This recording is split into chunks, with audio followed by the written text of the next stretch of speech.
Bueno, primero, por ser el otro expositor extranjero, agradecer la invitación a la Comisión Nacional. La verdad que es un honor, un orgullo para mí. Es la segunda vez que estoy en Costa Rica. La vez anterior fue hace muchos años, el siglo pasado de hecho, y con otros planes, ¿no? Planes más era más joven y, bueno, planes de turismo. Así que disfruto mucho y siento que desde que llegué al país, digamos, nada más que calidez de parte de todos los que con los que me estoy relacionando, así que bien vale el agradecimiento. Agradezco a los patrocinadores de este encuentro, agradezco al Colegio de Abogados y bueno, y a la Comisión Nacional en la persona de su presidente, ¿no?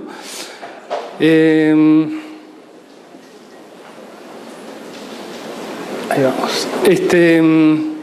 Primero les tengo que hacer una confesión. Lo estuve pensando mucho toda la jornada de hoy y la verdad que me siento bastante contenido de alguna manera por este público y en este lugar de un error que cometí, sí, el siglo pasado. Por allí cuando terminé mi secundaria, bueno, se me ocurrió estudiar Derecho. Aprovecho este lugar para hacerlo porque no sé si en Argentina me voy a permitir poder hacerlo en el Colegio de Abogados, asumir que el error que cometí el siglo pasado, pero después cometí otro error peor, es que me recibí. Así que desde que me recibí hasta ahora estoy lidiando un poco con lo que son las normas y lo que son las políticas públicas. Y en muchas de las cosas, como ya en las conferencias anteriores salió, no vamos a hablar solamente de derecho, así que hoy un poquito me saco ese traje de abogado. Quizás mañana en la parte de buen gobierno sí profundicemos en algunos conceptos o algunas ideas más jurídicas, pero hoy vamos a hablar un poco más de políticas públicas. Y decía esto del error que cometí porque mi pequeña trayectoria es que yo me di cuenta que muchas veces el derecho, la herramienta jurídica no me alcanzaba para explicar fenómenos sociales y políticos mucho más complejos y abarcativos que tienen otras que proveen otras áreas del conocimiento, ¿sí? Como la economía, las políticas, las ciencias políticas, la sociología, la filosofía. Y en algunos puntos, y en los temas de transparencia, el derecho escrito, la norma positiva, muchas veces no es garantía de un efectivo cumplimiento. Entonces, un poquito en rebeldía con eso, es que me hice un poco más hippie después de ser abogado y me dediqué a estos temas de transparencia, de acceso a la información pública. Y no me está yendo muy bien, la verdad. Les comento, no me está yendo muy bien. Pero no importa, soy pertinaz porque creo que una de las características de la implementación de políticas de transparencia es tener paciencia y persistencia. Ahora me toca trabajar desde la sociedad civil, soy investigador asociado a una ONG que se llama CIPEC en Argentina, donde investigador asociado significa que publico me llaman para publicar algunos papers, algunos trabajos y a veces algunos trabajos de consultoría relacionados con temas de transparencia, pero también estuve en el Estado, ¿no? En un momento fui el coordinador, el director del área encargada de cumplir una norma en el Poder Ejecutivo de la República Argentina que obligaba a entregar la información, ¿no? Entonces tenía que lidiar hacia adentro de todo el Poder Ejecutivo Nacional con funcionarios que no querían entregar la información y por otro lado con la sociedad civil que quería cada vez más información, ¿no? Entonces esa tarea que después le comento un poquito más cómo terminó. Pero entonces lo que digo es que vuelvo acá. Más o menos 40-45 minutos, después abrimos a preguntas. La idea es repasar algunos de estos conceptos de gobierno abierto, de open data, qué es lo que no es gobierno abierto, y algo de los fundamentos del gobierno abierto. Y después describir un poquito lo que es la Alianza para el Gobierno Abierto, a sabiendas de que Andrés Araya, que me precedió, ya estuvo hablando de lo que es la Alianza para el Gobierno Abierto. Lo primero que hay que decir sobre el Gobierno Abierto es que el concepto o esta idea de que son los datos gubernamentales en posesión del Estado, o que el Estado los financia, o que lo financia un privado, pero son posesión del Estado, y son publicados por organismos públicos con un acceso equitativo. Entonces, lo primero que hay que decir sobre el gobierno abierto es que el concepto en sí mismo de gobierno abierto es un concepto ambiguo, ¿sí? Y que está en proceso de construcción. Yo ahora voy a poner una definición que me parece que es la más salomónica de todas, pero hay variadas definiciones, pero lo que me interesa es que les quede la idea de qué es lo que está detrás del concepto de gobierno abierto. Y que los orígenes conceptuales de lo que es el gobierno abierto, que podríamos decir que comienza, si se puede poner una fecha de bautismo o de inicio de lo que es gobierno abierto, es el famoso memorándum del presidente Obama en el 2009, en enero del 2009. Los conceptos de gobierno abiertos son los conceptos de la transparencia en el Estado que, preceden y en muchos años a lo que es el 2009. De hecho, sin ir más lejos, puedo citar como un hito, pero hay normas desde el siglo XIX en Suecia hasta nuestros días, normas que obligan a los estados a rendir cuentas y a entregar información. Estaba pensando en la FOIA Act de 1966 de Estados Unidos, que es la Freedom of Information, la ley de acceso a la información pública de Estados Unidos, que fue a consecuencia del caso Watergate, famoso. Con lo cual, esos conceptos son los que se trasladan ahora a gobierno abierto, con la diferencia de que se cambia el término información por datos, ¿no? Antes hablamos de información pública, se sigue hablando de información pública de hecho, y ahora nos referimos más a datos. Pero esto tiene que ver con la incorporación de las tecnologías a lo que son las políticas de transparencia, que voy a hacer un comentario luego. Afortunadamente, desde el 2009 hasta ahora, este concepto que les digo que está en construcción, para mí sigue estando en construcción. Paso a la definición de la OCDE, que por eso me pareció como la más salomónica, la que a mí más me representa, pero puede haber otra. Empezaron a proliferar estudios sobre gobierno abierto. ¿Por qué? Porque tiene mucho que ver la definición del concepto, el área de interés para investigar y para desarrollar ensayos y investigar científicamente lo que es el gobierno abierto, tiene que ver mucho con la praxis, ¿sí? No hay otra forma de entender lo que es el concepto del gobierno abierto si no es asociado a la práctica del gobierno abierto, ¿sí? Afortunadamente, les decía, a partir del 2009 han proliferado estudios, hay estudios comparativos entre países, hay estudios por política pública, por campo de política pública. Puedo citar, por ejemplo, algunos que me parecen referentes y que son regionales. Hay un estudio de la CEPAL que escriben dos autores, Nasser y Gastón Concha, que son chilenos, del 2012, que son, pone en perspectiva conceptual lo que es el gobierno abierto. Luego hay una publicación del año pasado del Banco Interamericano de Desarrollo sobre las iniciativas de gobierno abierto. Hay otra de unos autores, Alujas y Nicolás Dassen, que también son muy interesantes para ver. Hay que decir que están proliferando, afortunadamente, y ya les digo, por países, por experiencias de países y por temáticas de publicación de datos. Entonces, como les decía hace un rato, hay un punto ciertamente de inflexión con lo que es la incorporación de las herramientas de tecnologías de comunicación e información, ¿sí?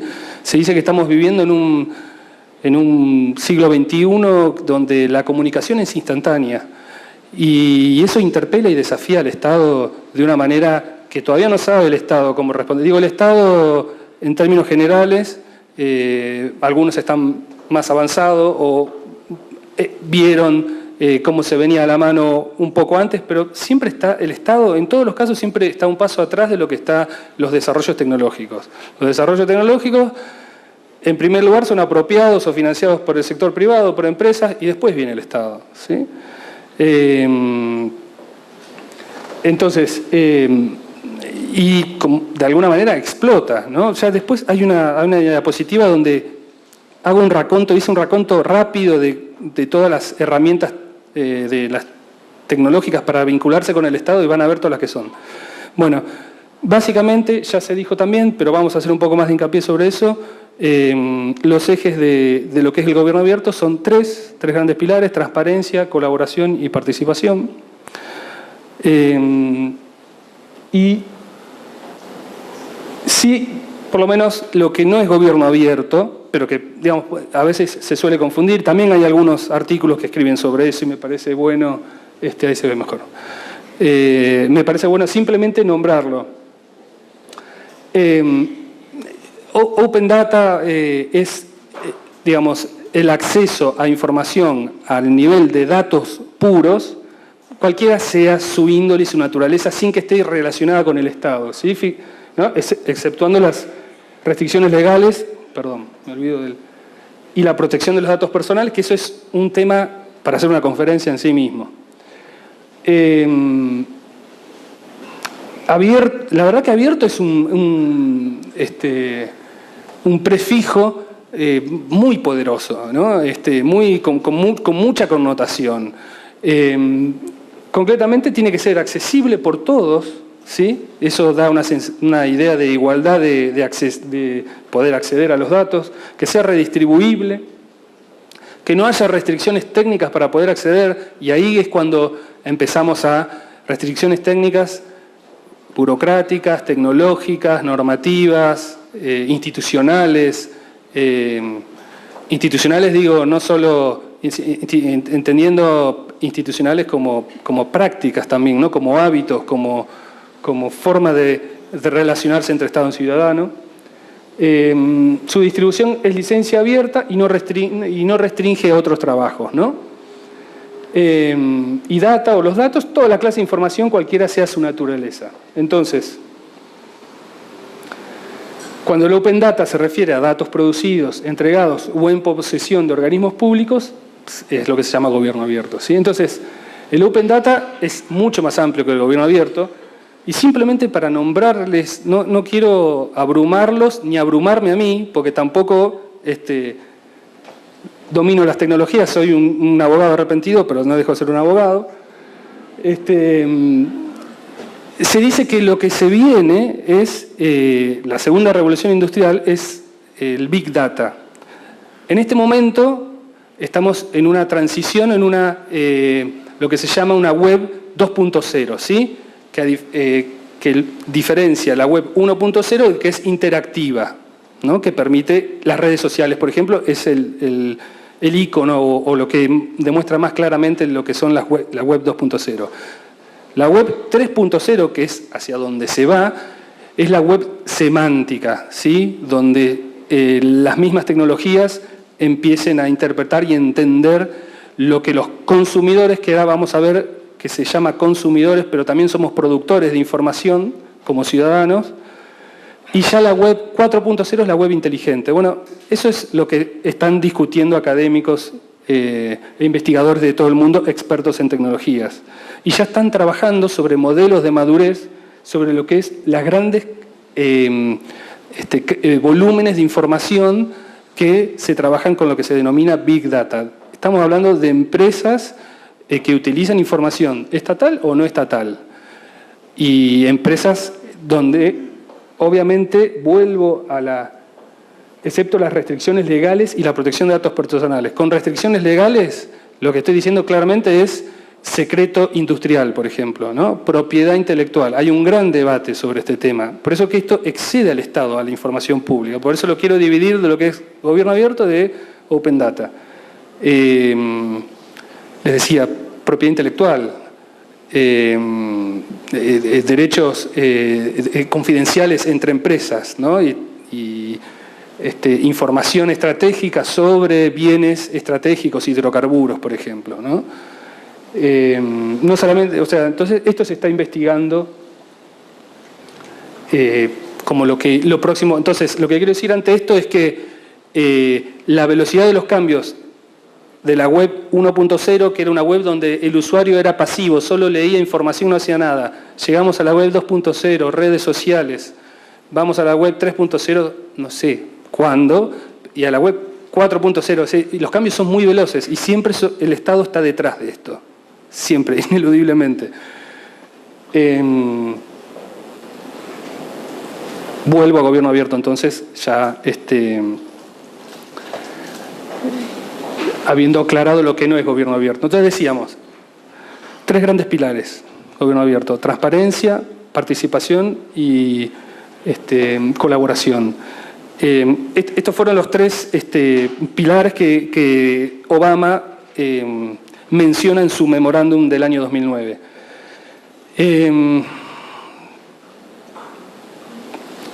A ver, y acá quisiera hacer algún comentario sobre nuestra región, en el sentido de que todas las iniciativas de gobierno abierto tienen una diferencia respecto de cada contexto institucional.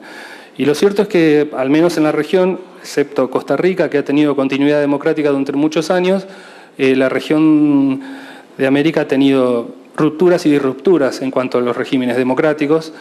Y esto es un dato no menor a tener en cuenta en la implementación de políticas de gobierno abierto. Digo, Argentina cumple 30 años de recuperación democrática y varios países de la región también están entre 20 y pico y 30, 35 años.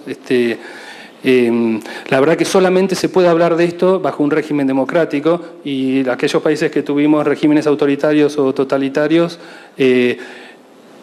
valoramos mucho más cualquier avance que sea en este sentido. Pero eso tiene que ver también con que la democracia, llenarla de contenido real a la democracia. También en Argentina y en otros países tuvimos crisis de representatividad, no solamente en la región de América Latina, sino también en Europa, en África. Bueno, esto interpela, el gobierno abierto interpela la relación entre ciudadanos y clase política o clase dirigente, pero siempre en un régimen democrático, ¿no? En cualquier otro régimen no podríamos ni estar hablando de esto. Entonces, ¿qué implica esto un poco? Que la democracia es algo más que la realización de elecciones periódicas donde auditamos, controlamos lo que hizo el gobernante que está en ejercicio y lo confirmamos, o decidimos innovar y que gobierne uno nuevo. Así que sea que las elecciones sean cada 2 años, cada 4 años o cada 8 años. Digo, hay momentos. Pero pareciera que el gobierno abierto tiene que ver con otra cosa, que tiene que ver con la implementación, con otra forma de ver la gestión de lo público desde un punto de vista de la colaboración y de la participación. Lo que me parece que también hay que decir que el régimen democrático, y esto lo ha dicho la Corte Interamericana de Derechos Humanos, el régimen democrático también se sustenta, también no, fundamentalmente se sustentan los partidos políticos. ¿Sí? Entonces, las iniciativas de gobierno abierto, que por ejemplo la de Costa Rica que se estuvo hablando antes de mí, como la de todos los países que integran la Alianza para el Gobierno Abierto, no obsta y no obstaculiza la participación de partidos políticos, ¿sí? En la democracia. Digamos, la Corte Interamericana de Derechos Humanos tiene dicho que los partidos políticos son un elemento central de la democracia, y algunas constituciones nacionales lo receptan a eso. Por ejemplo, la de Argentina recepta eso. Entonces, no estamos hablando de que la sociedad civil va a reemplazar a los partidos políticos. El vehículo o el canal o la herramienta para participar en elecciones es a través de partidos políticos. También surgen, porque están surgiendo nuevos partidos políticos, no solamente acá, en España, en África, en Europa, partidos verdes, partidos de diversa índole, tienen que constituirse como partido político, presentarse a las elecciones y entrar en el juego de lo que es el sistema político, porque esas son las reglas de juego. Esto fortalece, complementa y hace una democracia mucho más robusta, pero no reemplaza lo otro. Eso me parece que es importante no perderlo de vista. Vamos a hablar un poquito de cada uno de ellos. La participación. En la conferencia anterior se preguntó sobre la participación. La verdad que la participación ciudadana es una de las cosas más difíciles de generar desde el gobierno, cuando tenga la decisión de generar participación ciudadana, ¿no? ¿De dónde se parte de la idea? Y esto se relaciona un poquito con la idea de gobernanza que vamos a hablar mañana, pero que se los comento, que parte de la idea de que el conocimiento está distribuido en toda la sociedad, esparcido en toda la sociedad, y que, digamos, en el contexto económico y social actual no hay ningún gobierno ni Estado que por sí solo pueda tomar las decisiones de manera racional, digamos, si existe alguna racionalidad en la toma de decisiones públicas, con toda la información en la mano para tomar la mejor decisión. Entonces, que necesariamente requiere de la participación ciudadana, sea a través de organizaciones de la sociedad civil o a través de la participación ciudadana directa. Son los que antes, cuando estudié Derecho Constitucional, llamaban mecanismo de democracia semidirecta, referéndum, elección popular de jueces, audiencias públicas. Yo no sé si acá y en Costa Rica estos mecanismos de democracia semidirecta, elaboración participativa de normas, elaboración de presupuestos participativos. Hay experiencias en la región y muchas. Por supuesto, respetando la diversidad y el contexto institucional de cada uno de los países.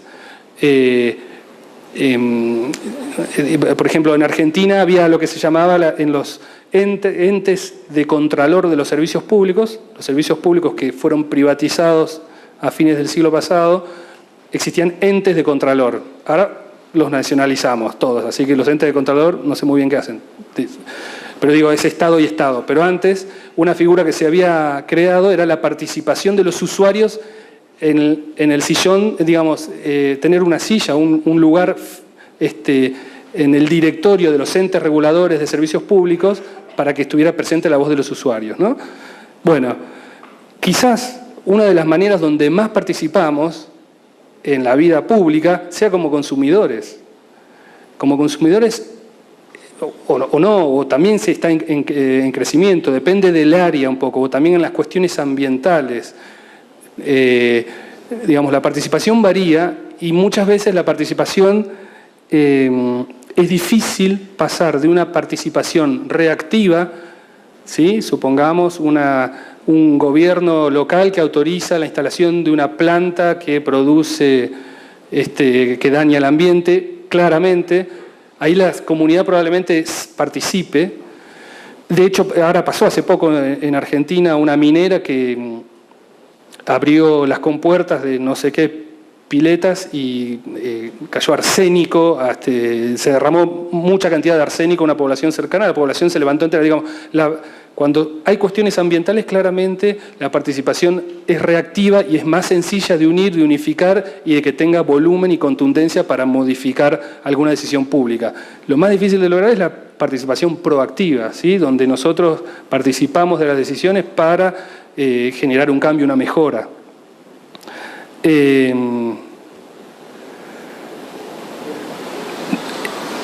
Entonces, pasar de lo que es la participación a la colaboración tiene un elemento central. Primero que estamos hablando de políticas o de áreas de políticas que requieren que el gestor público, el que tiene que tomar la decisión, sea permeable a la participación y a la colaboración. De nada sirve hacer una audiencia pública para lo más sencillo, que puede ser colocar un nombre a una plaza. Lo más sencillo, digo, no siempre es lo más sencillo, porque en Argentina pasó que hubo una gran discusión sobre cambiar el nombre a una calle, sobre un personaje del siglo XIX, ahora con un poco de revisionismo histórico parece que no era tan buena, era una especie de prócer, y ahora parece que las comunidades originarias y un montón de gente, digo, desde cambiar un monumento de lugar o cambiar el nombre de una plaza o de una calle, de nada sirve hacer una audiencia pública, decía, si no se va a escuchar a lo que dice la gente, si no se le va a hacer caso, ¿no? Eso, por lo contrario, desincentiva.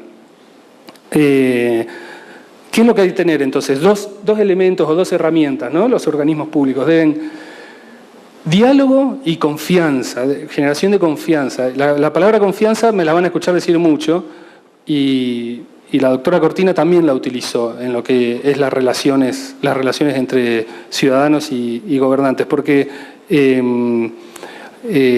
todas estas iniciativas sin generación de confianza digamos, no pueden ser implementadas. Y como también se dijo en la conferencia anterior, una precondición, ya sea para la participación y la colaboración activa en la implementación de políticas públicas, es el acceso a la información pública, la transparencia, ¿sí?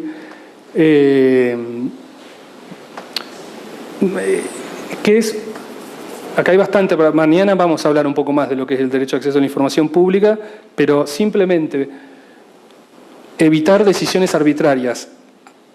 Una de las cuestiones que genera el ejercicio del derecho de acceso a la información pública es que los decisores públicos estén obligados a documentar sus decisiones. O sea, que su decisión no sea porque quiere cambiar de nombre una calle, una plaza, o cambiar un monumento de lugar, sino que haya una decisión, haya un expediente escrito. Tenemos una tradición en todo lo que es América Latina de burocracia escrita. Bueno, que haya decisiones que estén escritas. Cuando va a comprar un determinado proveedor, ¿por qué elige ese proveedor y por qué no elige el otro proveedor? ¿No? Que haya, ¿no? Justificación y documentación de las decisiones públicas. Claramente, ahí empieza uno de los primeros problemas para la implementación de políticas de transparencia. Nos encontramos con funcionarios que no están dispuestos a escribir sus decisiones y justificarlas, ¿no? ¿Por qué elegir tal proveedor y por qué no elegir otro proveedor? Luego hay un tema que es muy fuerte, que es el valor que tiene la información, y voy para la toma de decisiones, y voy, digamos, desde y acá hay muchos funcionarios públicos, desde la competencia entre oficinas para saber, digamos, para tener más poder o mayor relevancia dentro de determinada organización, se oculta información y si se hace transparente, lo que puede pasar, y pasa, es que probablemente oficinas que tengan competencias similares o complementarias, se note que una oficina o un determinado repartición pública es un poquito menos eficiente que otra. Entonces, transparentar la información, ni siquiera están pensando en el ciudadano, estamos pensando entre colegas de oficina que no están de acuerdo en transparentar la información para que no se note que trabajan un poquito peor que el otro, o que el otro trabaja mejor que uno. Estamos hablando de eso. Ni les cuento cuando interviene el ciudadano, ni les cuento el valor que tiene la información para la toma de decisiones económicas, ¿no? Una empresa se quiere instalar en determinado polo industrial de determinar por qué se va a instalar en una ciudad o por qué se va a instalar en otra ciudad, dónde tiene más beneficios impositivos, exenciones, subsidios estatales, etc. Eso es toda información pública, ¿no? Entonces, la no publicación de esa información pública hace que el empresario tome decisiones de una manera desinformada o acceda a la información por otros canales que no son los normales. La verdad que lo normal sería que toda esa información fuera de fácil y libre acceso cuando no estuviese publicada proactivamente. Voy a ir, me parece, un poquito más rápido. Todo esto lleva a la idea de gobernanza, que es... mañana vamos a hablar un poquito más de transparencia y gobernanza, que es este reconocimiento de que el Estado, sea el Estado nacional, el Estado provincial, estatal o el Estado local, por sí solo no puede llevar adelante, digamos, a ver, ¿cómo lo puedo decir? Manejar las expectativas de la sociedad en cuanto a una mejoría en un futuro, ¿sí? Todos pensamos que en un futuro vamos a estar mejor. ¿Cuál es esa brecha? ¿Cómo maneja la brecha el Estado entre estar mejor en calidad de vida, en todo? Entonces, digamos, todos queremos estar mejor en 5 años, pero el Estado solo no puede hacerlo. El Estado puede cumplir un rol preponderante, directivo, a donde va la sociedad, pero no lo puede hacer sin la sociedad civil, sin los partidos políticos y sin el sector privado. O sea, por sí solo no lo puede hacer.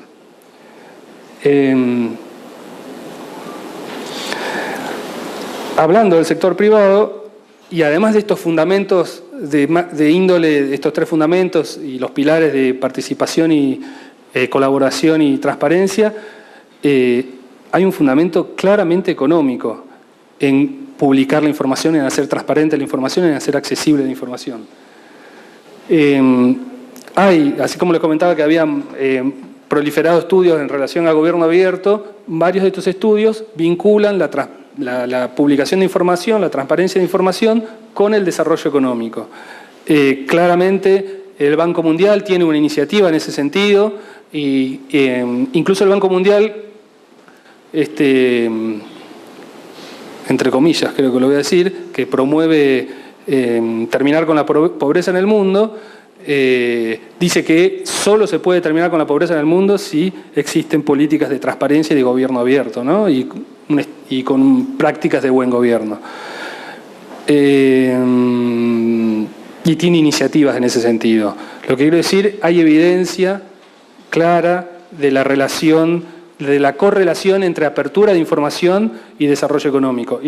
Y bueno, y así como les decía, para que una empresa pueda acceder a instalarse, digo, una empresa instalarse en un determinado polo industrial o en otro,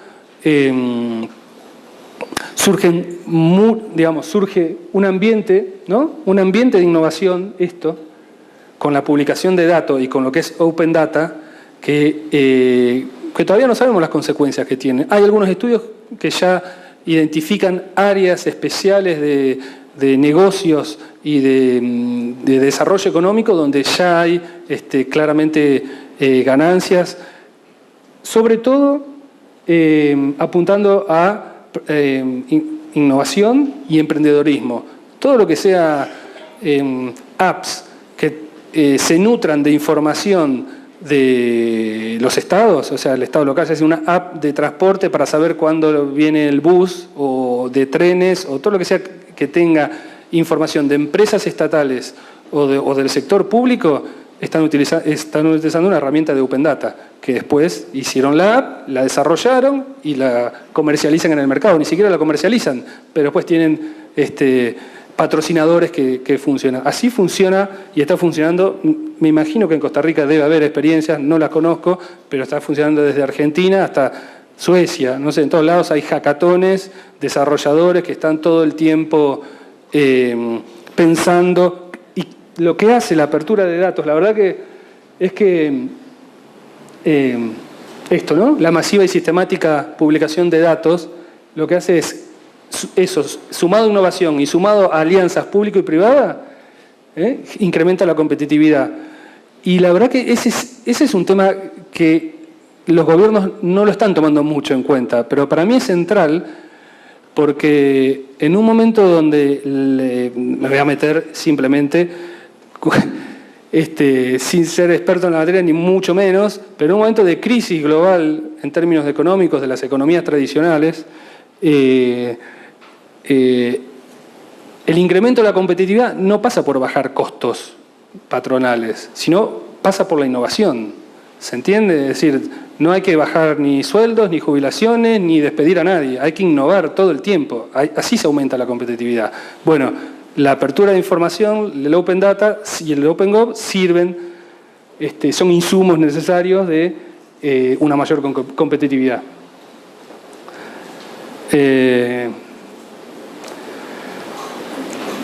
Bien, o sea, eso es para demostrar que también hay un interés económico en el gobierno abierto, de promoción económica. No sé cómo voy con el tiempo. El otro tema es esto, cómo es esto de la participación ciudadana, y no es cualquier participación ciudadana, y me parece, digamos, centrar, tiene que haber un compromiso por lo público, ¿sí? Acá algo se mencionó, cuando yo comenté antes que las TICs, las tecnologías interpelan a los estados, también nos interpelan a nosotros, ¿sí? ¿Qué vamos a hacer en nuestro tiempo libre en Facebook? ¿Vamos a postear qué cosas? Cosas entre nosotros, nuestros amigos de la escuela, del colegio, de la universidad, compañeros de oficina, o vamos a por ahí? ¿Y por qué no le preguntamos algo al intendente, al concejal, qué está haciendo con nuestra plata? ¿Por qué no dice cuánto gana, cuál es el sueldo? ¿Qué hacemos nosotros con las herramientas? Si las herramientas las tenemos, ¿no? Como ciudadanos. Ahora, ese involucramiento, ahí hay algo que decir muy importante, que tiene que ser con responsabilidad. También las redes sociales, vamos a ver, se pueden usar para dañar la imagen, la reputación de políticos, funcionarios, servidores, algún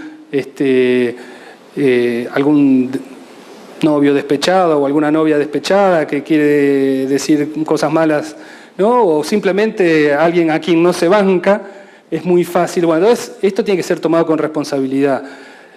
Por eso es muy importante que los estados, de cualquiera sea nacional, estatal o municipal, tengan una estrategia deliberada. Piensen cómo van a hacer para interactuar con los ciudadanos en las redes sociales. Rápidamente, les decía al principio, estamos en el siglo XXI, siglo de la comunicación instantánea. Instantánea es muy fuerte. Es muy fuerte. Vengo de una reunión con el secretario de Desarrollo Económico del municipio y me autorizó un subsidio. Yo soy una empresa, lo tuiteo, después alguien levanta ese Twitter, eso pasó por la oficina de... ¿Qué hacen las oficinas de prensa con esa información? Se arma todo un lío. Lo que estamos seguros es esto, lo que les decía antes, ¿no? Que el uso de las tecnologías, esta es un poco la idea que está detrás de esto. El uso de las tecnologías colaborativas favorece la solución de problemas de manera colectiva. Y por supuesto que esto no es menor, y por eso tendrían que tomarlo en cuenta los políticos y los servidores públicos que tienen proyecciones políticas. Mejora el sistema democrático claramente, no hay ningún perjuicio acá. No solo que legitima a los servidores públicos y a la organización, que una organización pública tenga una dirección en Facebook o en Twitter y que responda en tiempo y responda bien, tiene un valor enorme. Ahora, si después no responde, o si se toma una semana para responder, tiene el efecto inverso, ¿no? Entonces desanima, desalienta la participación ciudadana. Miren, esto es lo que les decía al principio, algunas de las herramientas disponibles que tenemos. O sea, no podemos decir que no hay herramientas. Estas son las herramientas tecnológicas. Lo otro también lo tenemos, al derecho de acceso a la información y la participación ciudadana está en los tratados internacionales, está en las constituciones nacionales, está en la legislación nacional. Pero miren todas las herramientas que tenemos para interactuar con el sector público, ¿no? Hay generalistas o horizontales, ¿no? Facebook, LinkedIn, Google, verticales. Hay algunas que son propias de la administración pública. Microblogging, plataformas multimedia, ¿sí? YouTube, Instagram, Pinterest. Geolocalizadas, no sé si conocen experiencias de geolocalizadas, deben conocer seguramente. Bueno, después las herramientas de mensajería, etcétera. Blogs, wikis, una cosa que quizás muchos se acuerden, pero que la escuché en una conferencia y la repito. Allá por el año 2001, 2002, 2003, no recuerdo exactamente, Microsoft llama a los 5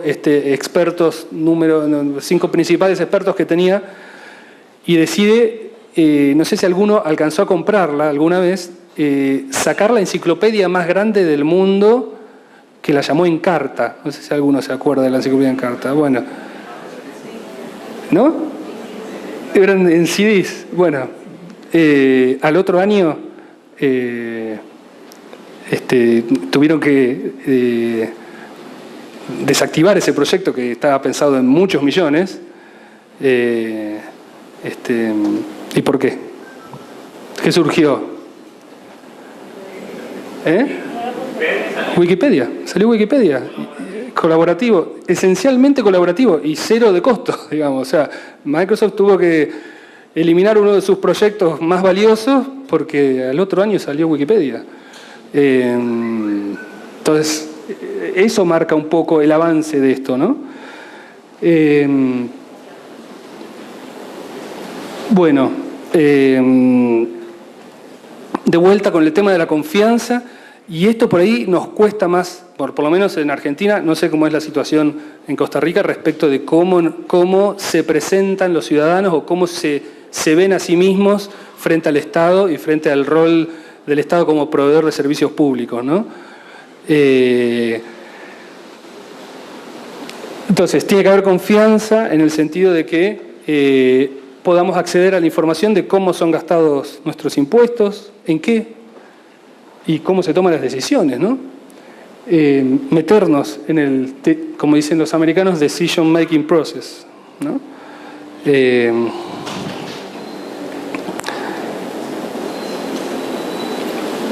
Y esto de la innovación parte de 3 ideas clave, que un poquito algo antes mencioné, que es esta idea con la web 2.0, cuando les comenté lo de la web 2.0, que es que pasamos de meros receptores pasivos de la información que publican empresas y organismos estatales a esta web 2.0 donde hay interacción. Bien, en este proceso de interacción se cambia esta denominación por prosumidores. Prosumidores suena bastante raro, pero significa que somos productores de información y de contenido en Internet. Eso ya lo tienen las empresas proveedoras de Internet, ya lo recontra tienen estudiado, súper estudiado, porque en esos casos, y muchas veces es gratis eso, o sea, no nos cuesta nada, pero porque para las empresas nosotros somos el producto. Cada persona es un producto. ¿Sí? En este caso, que genera y crea contenido propio. Esta idea de inteligencia colectiva, que es un poco lo que ya les comenté, que es que ninguno de nosotros sabe más que todos nosotros juntos, y la modificación de la interacción entre ciudadanos y organismos públicos. Y ahí lo que dice este autor Criado, que está muy bien su paper, es que se desmediatiza, utilizar ese término, yo no lo quise poner porque ya eran demasiadas palabras raras, desmediatiza. No sé, estoy pasando un ejemplo concreto. La presidenta de Argentina hace poco salió en cadena nacional diciendo que tal persona, no sé, Juanita de Catamarca le había dicho por Facebook que la escuela tal no estaba en condiciones y le envió un subsidio para arreglarla. Eso saltó todos de los organismos estatales, ¿no? Y bueno, y el acto era que la escuela ya estaba arreglada, digamos. Saltó todo, el Ministerio de Educación, el Ministerio de Infraestructura, la Jefatura de Gabinete, o sea, pasó por toda la instancia, fue directo. Bueno, tenía otro fin ese comentario de la presidenta, pero quiero decir, esto de desmediatizar, supongo que acá también pasa algo similar en relación a la interacción entre el ciudadano y el Estado. De vuelta, para resumir un poquito esta parte y vamos a la Alianza para Gobierno Abierto rápido.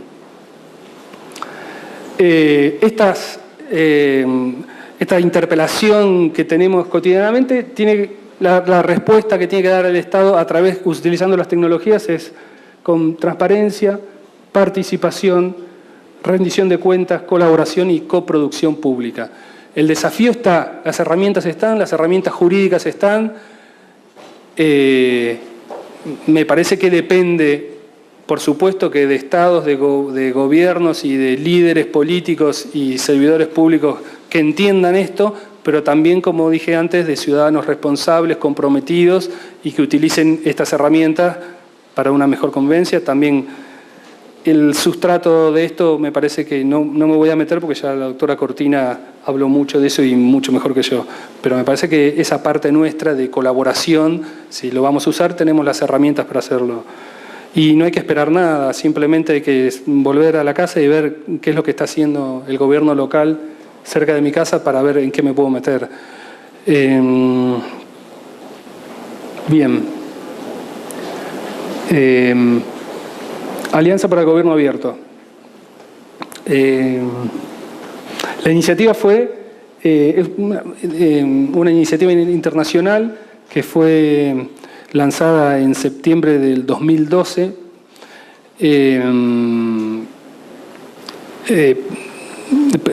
presentada en septiembre de 2012, pero en realidad fue lanzada en el 2011, que promueve entre sus socios tres cuestiones: colaboración, transparencia y participación. Estamos hablando de lo mismo. Es una iniciativa multilateral y parte un poco de la idea de que es necesario gobiernos que rindan cuentas para un mejor desarrollo. Esto lo dice en su Carta Constitutiva.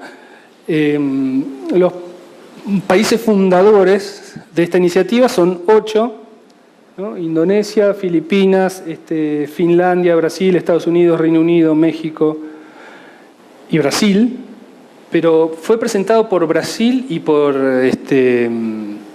el presidente Obama, ¿no? Presentaron las bases de la iniciativa. Entonces estamos hablando de una alianza que tiene 4 años, ¿no? Que es muy nueva. Parte de la idea de la colaboración entre empresas, entre estados, sector público, sector privado y organizaciones de la sociedad civil. ¿Cómo funciona? Como se comentó antes, los países que deciden formar parte de la Alianza para el Gobierno Abierto lo pueden hacer voluntariamente, no hay ninguna obligación para hacerlo, pero tienen que cumplir con determinadas condiciones. El año pasado ya tenía más de 2.000 iniciativas aprobadas y en funcionamiento la Alianza para el Gobierno Abierto. Ahora también se comentó, hay una cumbre en octubre en México en los próximos días donde se van a discutir muchas cuestiones y funciona así. Para integrar la Alianza para el Gobierno Abierto debe haber una decisión del más alto nivel del gobierno, donde presente un plan de acción con determinadas condiciones, desarrollado en base a un proceso de consulta pública con el sector privado y las organizaciones de la sociedad civil, del cual participan gobierno, sociedad civil y sector privado, como ya les dije. Este plan de acción es evaluado, es aprobado y el país pasa a integrar la Alianza para el Gobierno Abierto. Algunos países, como se comentó, ya están en la fase de implementación de su segundo plan de acción, algunos lo están presentando, otros se están sumando. La cuestión es que hoy hay algo así como 65 países que son parte de la alianza y hoy se preguntaba cómo se financia también porque hay una estructura de la Alianza para el Gobierno Abierto, los países fundadores ponen plata. En el 2014 el funcionamiento, y la verdad que lo que tiene de bueno, obviamente no podría ser de otra manera, es que toda esta información está accesible a través de la página web. El año pasado tuvo un presupuesto de 3 millones y pico de dólares el funcionamiento de la estructura, de lo que es la estructura de trabajo, pero los que financian son los 8 países fundadores, más empresas del sector privado, la Fundación Ford, la Open Justice Initiative, que es de George Soros, la Fundación Hewlett, fundaciones, donantes internacionales y privados y gobiernos. No significa que haya que un gobierno, que un Estado tenga que pagar una cuota para formar parte, eso no, sino que hay un cierto grupo que la promueve y la financia. Algo interesante, o sea, hay mucho para decir de esto, pero no quiero extenderme demasiado. Algo interesante que tiene que ver con los planes de acción que presentan los países es que tiene un mecanismo de reporte independiente, que hay expertos internacionales que van monitoreando permanentemente el avance de porque los compromisos a los que se asume cada Estado no tiene obligación de ninguna índole. La única obligación que tiene es que sea desarrollado en base a un proceso de consulta pública.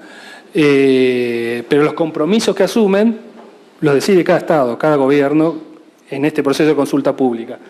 Lo que sí se aseguran en la Alianza para el Gobierno Abierto es que los compromisos que cada país presentó se cumplan. Entonces tiene un proceso, un mecanismo de de reporte, de seguimiento y evaluación de los compromisos asumidos. Y lo que evalúan es que reflejen los valores de transparencia, rendición de cuentas y participación y el grado de desarrollo de las actividades comprometidas. Ya termino con esto. Los desafíos para el 2015 de lo que es la Alianza para el Gobierno Abierto es fortalecer los planes de acción, empoderar a la sociedad civil. La sociedad civil hay que trabajar ahí bastante más, según lo que decía la iniciativa local de Costa Rica. Me parece que están muy bien encaminados.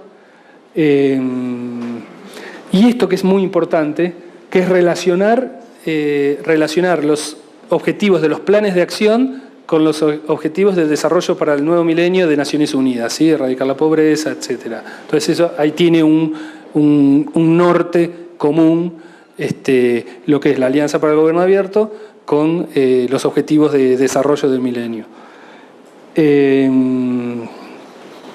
Una de las cosas que también se quiere trabajar es en la accesibilidad del Poder Judicial, porque como decían también, no intervienen los tres poderes necesariamente. Con el Ejecutivo basta,